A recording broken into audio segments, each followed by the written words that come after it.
अब्रहा Yemen का हुक्मरान था।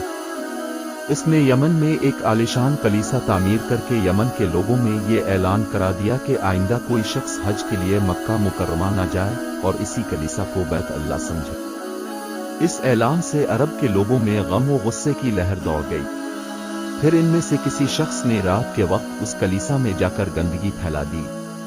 अब्रहा को जब ये मालूम हुआ तो उसने एक बड़ा लश्कर तैयार करके मक्का मुकर्रमा का रुख किया। रास्ते में अरब के कई कबीलों ने इसे रोकने की कोशिश की, लेकिन अब्रहा के लश्कर के हाथों उन्हें शिकस्त हुई। आखिरकार ये लश्कर मक्का मुकर्रमा के करीब एक जगह पहुंच गया। अगली सुबह जब इसने बैत अल्लाह की तरफ बढ़ना चाहा तो इसके हाथी ने आगे बढ़ने से इनकार कर दिया। इसी वक्त उसकी तरफ से अजीब व गरीब किस्म के परिंदों का एक गौल आया और लश्कर पर छा गया। हर परिंदे की चोंच में 3-3 कंकर थे, जो उन्होंने लश्कर के लोगों पर बरसाने शुरू कर दिए। उन कंकरों ने लश्कर के लोगों के जिस्मों को चीर कर रख दिया।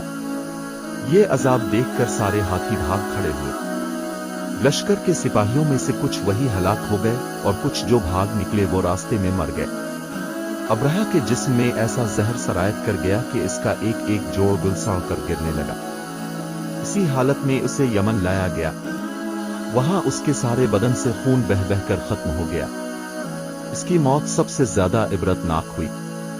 इसके 2 हाथीबान मक्का मुकरमा में रह गए थे, जो अपाहज और अंधे हो गए। इस तरह अल्लाह पाक ने अपने घर की हिफाजत फरमाई और ताकत पर गुरूर करने वालों को सजा का मजा चखाया।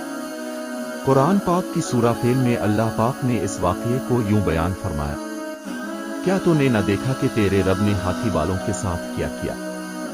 क्या उनके मक्र को बेकार नहीं कर दिया और उन पर परिंदों के झुंड भेज दिए, जो उन्हें मिट्टी और पत्थर की कंकरियां मार रहे थे, बस उन्हें कई हुए भूसे की तरह कर दिया।